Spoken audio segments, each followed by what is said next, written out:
Olá pessoal, sejam bem-vindos a mais um No Noronha Podcast. Eu sou a Williane. Eu sou o Júnior e hoje estamos com um convidado muito especial, o secretário de Meio Ambiente e Recursos Hídricos do município de Parambu, Jânio Loyola. Olá pessoal, agradecer pelo convite aqui da No Noronha, vamos bater um bom papo aqui relacionado ao meio ambiente. Antes de começarmos o nosso episódio, seu de aprendizagem, eu queria chamar vocês para seguir em todas as nossas plataformas, YouTube, Spotify e nas nossas redes sociais, como Instagram e TikTok.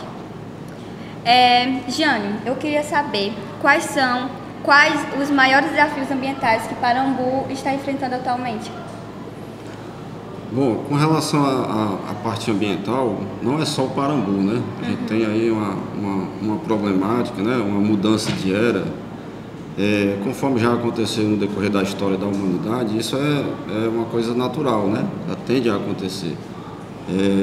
Assim como no mundo, né, o Brasil sofre uma pressão, né, devido às questões das mudanças climáticas, e o município de Parambu, a gente não fica fora desse contexto, até porque o Parambu está inserido no bioma da Caatinga, que é um dos 6 biomas, né, do território nacional. E esse contexto nosso, a gente traz hoje uma dificuldade, que é a questão da convivência humana. Onde tem seres humanos, nós temos atritos, nós temos a busca por espaço, a competição. Eu não estou me referindo à questão de briga, de acesso, mas sim pela questão do espaço, pela sobrevivência naquele ambiente. Então, uma das maiores dificuldades é a degradação ambiental, que eu considero que hoje é uma peça que arrasta a humanidade, né? Justamente para essa questão da mudança climática. E é algo praticamente sem retorno, né? Para a gente ter uma ideia, o maior bioma que nós temos no território nacional, que é a Amazônia, ela está prestes a entrar para um setor, né, para um item, né, que é classificado como não retorno. Que vai chegar um tempo que a gente não consegue mais controlar essas mudanças climáticas e a gente tende a descer para o abismo aí, das desertificações em algum lugar. Então hoje a degradação ambiental é um dos maiores problemas hoje que aflige a gente em todo canto. E aí no Parambu também não é diferente. E como é que o município tem lidado com essas questões? Olha, todos os municípios, né, a gente se espelha em outros municípios, a gente desenvolve, tem os mecanismos que estão à disposição aí do meio ambiente, temos ferramentas tanto constitucionais como aquelas que são criadas, né, pelo município, pelo gestor que tem que dispor de certo recurso, de conhecimento e de material para que a gente possa enfrentar esses problemas. Não é uma conta fácil. Por exemplo, agora no segundo semestre, todo ano, no segundo semestre, a gente enfrenta a questão das queimas, né? Primeiro vem a queima em área urbana, que é um crime, que geralmente não é o material vegetal, né? Da flora, e sim lixo, terrenos baldios, enfim. E a gente tem um problema com a questão da vegetação, porque aí vem o desmatamento, né? Conhecida popularmente como broca, e em seguida temos a queima controlada ou não desse material. E como eu disse anteriormente, o bioma da Caatinga, ele traz essa característica. O material, a nossa vegetação, ela cai a folha no período seco, né? Um mecanismo ali de sobrevivência para economizar água. E ainda vem o ser humano, principalmente quem mora na área rural, que vai desmatar para fazer ali o seu roçado. E isso aqui não é uma crítica direta ao agricultor, né? A gente tem que entender os meio termos ali, quem é da agricultura tem que arrumar mecanismo de sobrevivência. Mas, por exemplo, a gente precisa arrumar mecanismos para combater o desmatamento. Aí vem a questão da educação ambiental. A gente tem projeto no mês de março, né, Semana da Árvore. A gente tem projeto que começou ontem, que é o Junho Ambiental, que é no mês de junho, que é em comemorações ao Dia do Meio Ambiente, que vai ser no dia 5, né? E em setembro também temos uma outra vertente, né? Que é a questão da Semana do Município. E aí a gente entra a partir de agosto a setembro, no período mais crítico da seca. Aí esse é pesado. Como é que a gente desenvolve? A gente vem aos focos de incêndio, são muitos. E o que a gente precisa esclarecer é que todo foco de incêndio é detectado. Não adianta, não importa se você colocou, você que eu me refiro à pessoa, né? Se a pessoa coloca fogo na parte da manhã, na parte da tarde ou na parte da noite, a radiação do fogo é captada pelos satélites. E isso fica numa base de dados do INPE, né? Que é o Instituto Nacional de Pesquisas Espaciais. E a gente tem acesso a esse material. Então a gente sabe exatamente qual distrito, né, dos 8 distritos da área rural, mais teve foco de incêndio. E aí a gente consegue, em 2022 a gente conseguiu fazer um curso, trazer um curso que é ministrado numa parceria com os bombeiros do estado do Ceará, com o batalhão aqui de Itauá. O nome do projeto é chamado Protetor da Mata Branca.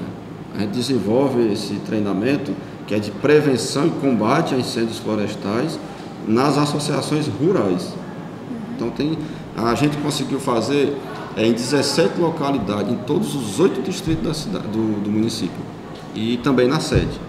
Conseguiu fazer. Então, é um dos mecanismos. Então, o segundo, né, que é a questão da educação ambiental, a gente faz uma peregrinação nas escolas, não importa se do ensino médio ou do ensino fundamental, pegando ali das séries finais do ensino fundamental, que é onde as crianças já estão com a idade boa para assimilar conhecimento.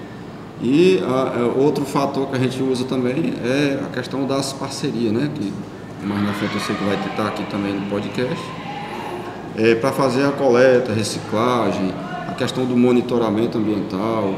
O município realiza fiscalização ambiental, pode não parecer, porque não pode ser divulgado, né? Tem a questão da proteção de dados, mas é feito monitoramento e fiscalização, junto com a educação ambiental, os cursos de monitoramento, tudo isso é um mecanismo que a gente usa, né, nas questões ambientais do município. O consórcio ele está ligado diretamente? Tá. O consórcio é uma das parcerias que a gente tem. Em 2019 foi criado o consórcio de resíduos sólidos aqui da região dos Inhamuns. Tivemos o primeiro presidente, foi o prefeito Rômulo. Hoje já não é ele, hoje é o prefeito de Aiuaba. Ele preside um consórcio e o superintendente, inclusive, é um conhecido aqui da escola, que é o Nazareno Carlos.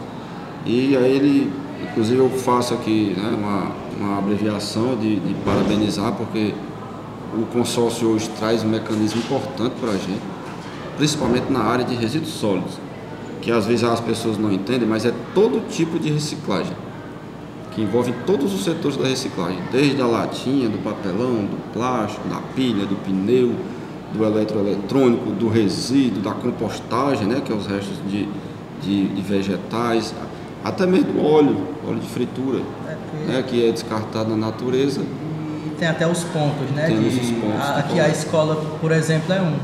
Tanto é um ponto da coleta do óleo, né, com a empresa Ecojuá, quanto também da reciclagem com a gente também. Tem um container aqui na escola no Noronha e tem funcionado, né?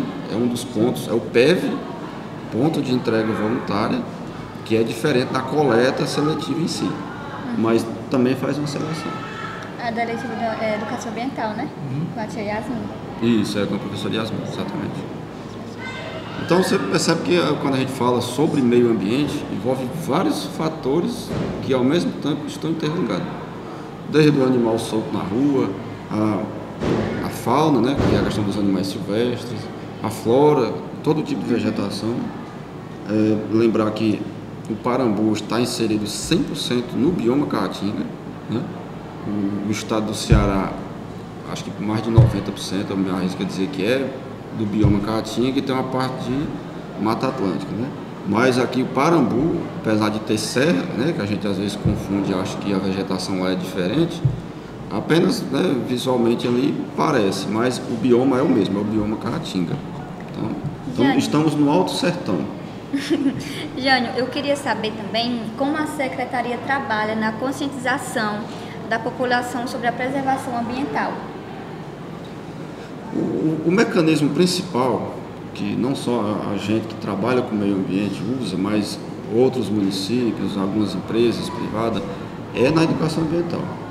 É a porta de entrada para esses conhecimentos e para promover a dinâmica de conhecimento, até mesmo para promover o conhecimento não só da solução, mas também do problema, né?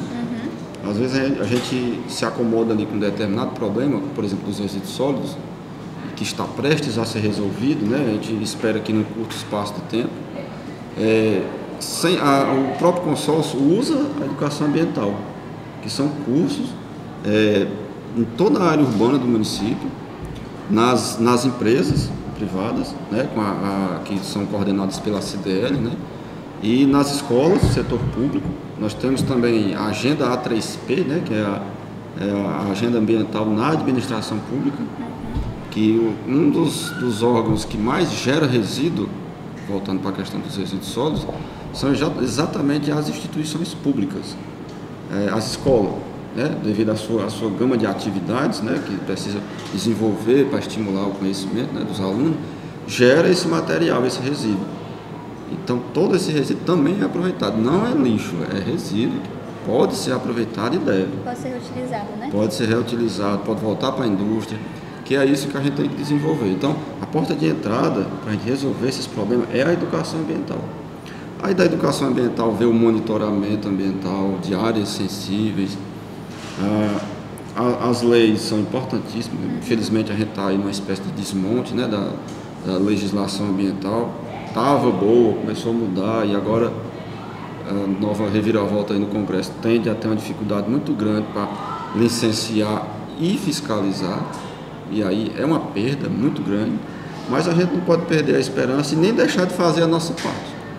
No ambiente escolar, no ambiente profissional da escola, né? Hoje vocês estão aqui num ambiente escolar, futuramente vocês estarão num ambiente profissional de uma empresa, de um setor aí que vai trabalhar essas questões, ou ambientais ou das agrárias, mas todo mundo está envolvido de certo ponto na área ambiental. E há alguma colaboração entre o governo municipal e instituições científicas? Sim, a gente tem a parceria, a Secretaria de Meio Ambiente, voltando, né, de novo, a gente tem uma parceria com o consórcio e com o IFCE, né, com o Instituto Federal. Tivemos agora há um tempo, não me recordo o tempo, mas 2023, 2024, a gente teve uma parceria com a Universidade Federal do Ceará para montar, não lembro se foi uma gravimetria, né, que é justamente o que a gente faz um cálculo dos lixos, do material que vai para o lixão, para a gente montar uma estratégia, né, de onde está sendo gerado, basicamente caracterizar o lixo por bairro, né? Bairro centro, o lixo é mais aquele lixo de produtos, embalagens que são colocados nas prateleiras. Se for uma área mais residencial, o lixo às vezes tem lixo orgânico, que na maioria das vezes é maior o lixo orgânico, e outros volumosos mais fáceis, né, de ser conduzido. E nessa pegada aí, a sustentabilidade ela pode contribuir para o desenvolvimento econômico da região, assim, tem algum benefício assim, econômico? Na verdade, o econômico que você mencionou aí faz parte da sustentabilidade, né? Ela tem que ser a sustentabilidade. Quando a gente escuta essa palavra, a gente às vezes se engancha, né? O que ela significa? Quando a gente fala em sustentabilidade, é explorar um recurso natural respeitando a capacidade que esse recurso tem de se restabelecer novamente, de voltar à vida. Então, quando a gente menciona a questão da sustentabilidade, nós temos aí a parte social, ambiental e econômica. Esse tripé aí é da sustentabilidade. Nós precisamos organizar. Se um desses mecanismos não está funcionando, algo não está certo. Jânio, eu queria saber qual o papel das comunidades tradicionais na preservação da biodiversidade. É importante, né? As comunidades tradicionais, Parambu, por exemplo, não tem remanescente de índio, né, cadastrado nos órgãos federais. A gente tinha comentado antes aqui nos bastidores, né, por exemplo, que Terenópolis tem uma tribo, né, que oficialmente reconhecida. Parambu não tem, mas a gente tem comunidades quilombolas, né? Tem duas, tem aqui na Serra dos Paulo e no São Gonçalo, exatamente, a comunidade de São Gonçalo fica aqui no distrito de Miranda, se não estiver enganado. Então essas comunidades, elas mantêm tradições dos seus antepassados bem vivas, bem ativas. Então eles já induzem a questão da preservação já fazem parte, eles não precisam por essa indução de educação ambiental para preservar tal área, coisa que é fundamental e a gente tem muito a aprender com eles, né? Lógico que a gente tem o nosso mecanismo de aprendizado, né, escolar, partindo da escola, o conhecimento acadêmico, mas as comunidades tradicionais já trazem isso, que muitas vezes a academia não traz. Como preservar, eles já são uma preservação só de existir. Essa é a parte que a gente tem. E individualmente, o que é que cada um de nós podemos fazer para contribuir? Bom, desde a nossa casa, desde a nossa infância, que a gente já deveria carregar esse mecanismo, né? Ao invés de pegar a embalagenzinha e jogar na rua, ou ir lá no fundo do quintal, né? Jogar do outro lado, a gente já tinha o intuito de separar aquele material, destinar para uma reciclagem.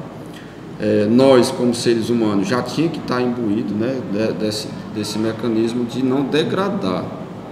Porque tem como explorar sem degradar, sem causar extinção daquele bem explorado. Né? O ser humano desenvolveu o mecanismo. Nós somos os causadores da degradação e da destruição. Nós, seres humanos, todos. Mas nós também somos os que têm a única espécie que tem a capacidade de aprender, aplicar esse conhecimento e corrigir esse problema. Então daí vem a nossa importância. Desde a nossa infância. Infelizmente, a gente não traz esse conhecimento de infância, diferente de outros países do mundo, né? Principalmente os asiáticos, né? O Japão, a China, alguns países da Europa, né? Que já trazem isso. Eles não têm essa questão de mecanismos, essa sujeira presencial, a olho nu nas ruas, destruir, só para destruir, matar um animal silvestre só para ver o animal morto. Então, são coisas que nós temos que ir no nosso interior, ver que aquela situação não é uma coisa boa para a gente, para a nossa espécie. Quem destrói a nossa espécie é nós mesmos. Eu não estou lembrada direito, mas nesses dias eu estava mexendo nas redes sociais e vi no Instagram que, acho que foi no Japão, na China, um lugar assim, teve uma enchente, tipo, choveu muito, teve algumas enchentes, e a água estava bem limpinha, não tinha sujeira, não tinha lixo, a água estava limpa. Aí as pessoas estavam até comentando que é um país que se preocupa com a limpeza das ruas, dos locais, porque a água estava quase cristalina praticamente, porque não tinha nenhuma sujeira, que é difícil de se encontrar, né? Porque às vezes tem enchente em certas ruas, em cidades, estados, e a água fica muito suja, cheia de lixo, lixo flutuando assim por cima da água, né? Infelizmente ainda nós temos essa cultura ainda do lixo solto, né? Conforme eu tinha dito, nós tem países na Europa, na Noruega, na Suécia, né? Inclusive o superintendente do consórcio Nazareno esteve lá. Enquanto aqui no Brasil e aqui na região dos Inhamuns, a gente está tentando implantar um aterro sanitário para destinar o resíduo, né, da separação do lixo. Vai tirar uma parte para reciclagem, que pode ser reciclado, e o rejeito que não pode ir para reciclagem vai ser destinado a um aterro. Aí o aterro sanitário é o descarte ambientalmente correto. Aí vocês tiram, enquanto nós estamos tentando implantar um aterro sanitário, a Europa, a Suécia, por exemplo, aterro sanitário já é uma tecnologia ultrapassada para eles. Então olha o tanto que a gente precisa correr para acompanhar outras potências a nível de planeta, né? Eles já estão em outro patamar, eles já nem enterram mais lixo, mesmo que seja em aterro sanitário. Já tem outros mecanismos para destinar corretamente o material que é gerado pelo ser humano. Então é uma questão cultural, não é fácil, a gente tem que ser moldado aos pouquinhos, né? Nós temos aí 500 e poucos anos, né, de civilização, digamos, né? E enquanto, por exemplo, a Ásia, a Europa tem milhares, então eles têm muito mais caminho percorrido e também tiveram esses mesmos problemas, tanto com a degradação ambiental da fauna e da flora, né, dos animais e plantas, quanto esses resíduos que são gerados pela presença do ser humano. Então a gente tem muito a aprender com outras nações, com outros povos, Mas a gente não pode fugir do nosso essencial. A gente tem condições de resolver esse problema e a gente vai resolver. E eu gosto de me definir como um ambientalista. Sim, e eu sei bom. que tem muitas pessoas que assistem que também gostam desse termo. E para nós, futuros ambientalistas, o senhor tem algum conselho?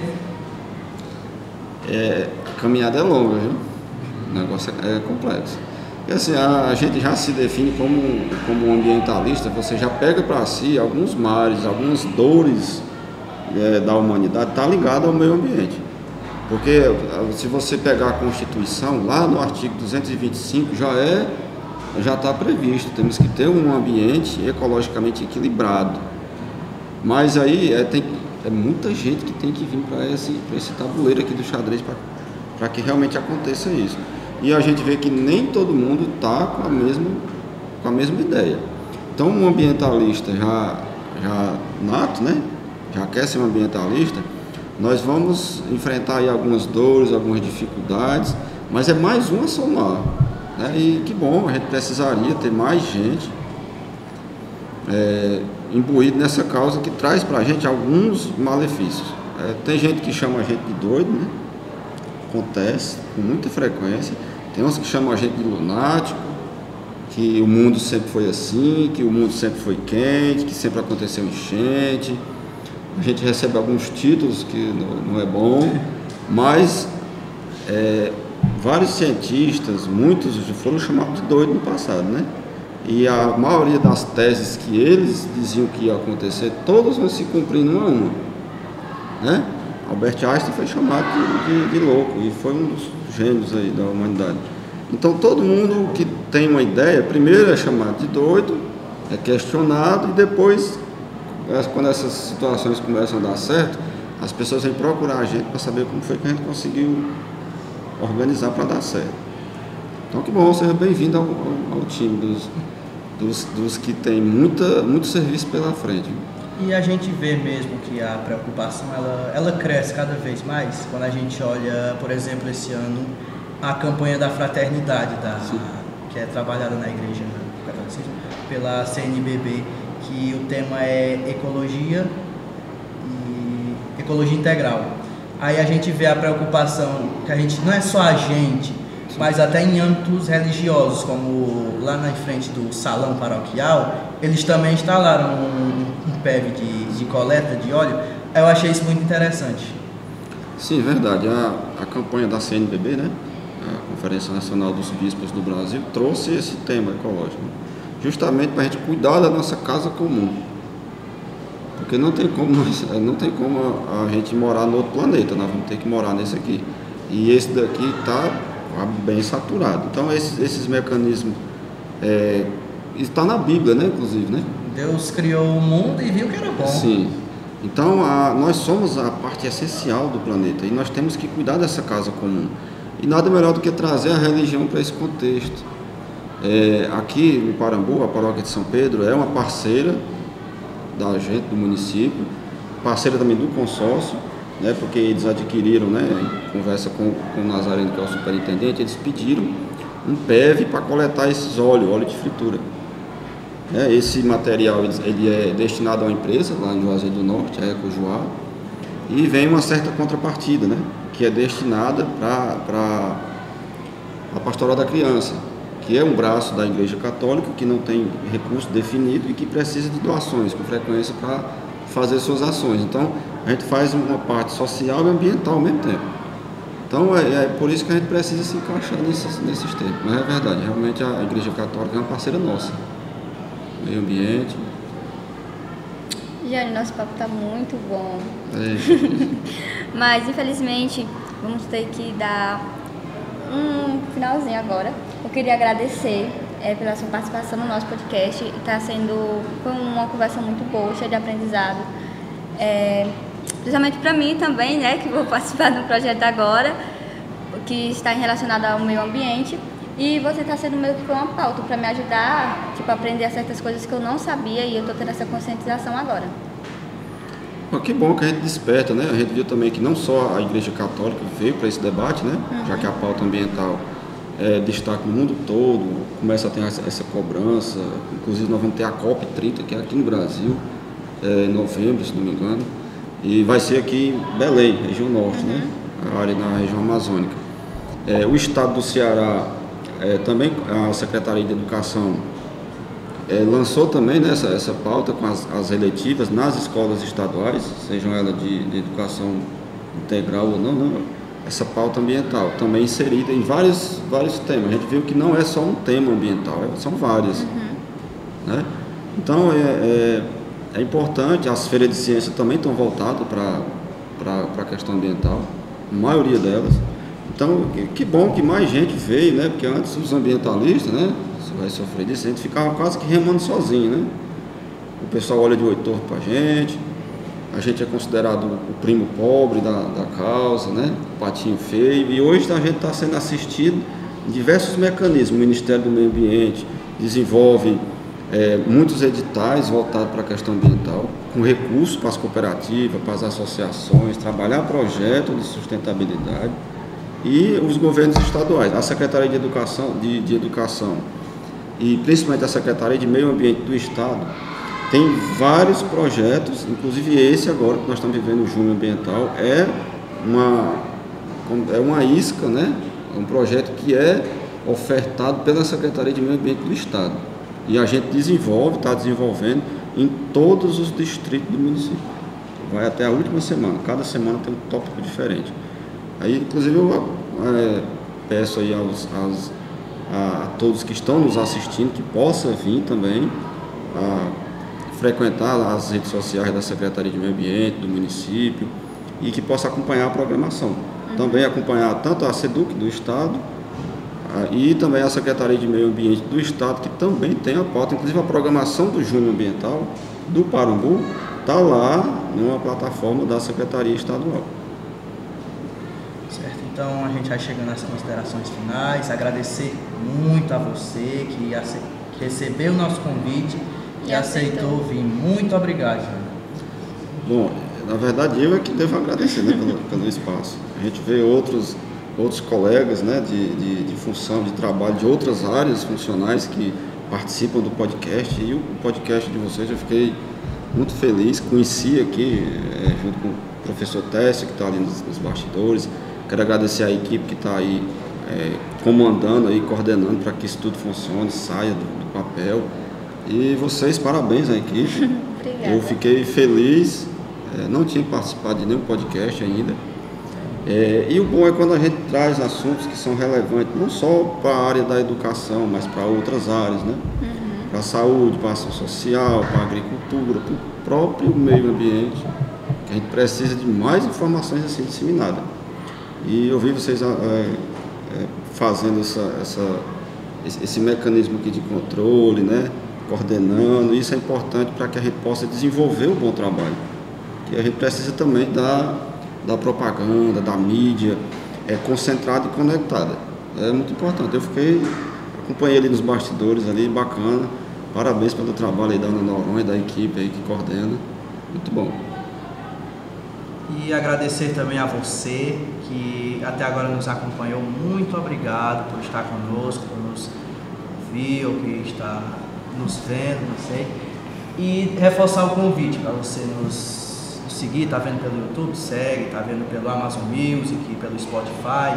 E a gente também tem as nossas redes sociais, o TikTok e o Instagram, Noronha Podcast. E é isso. Muito obrigado.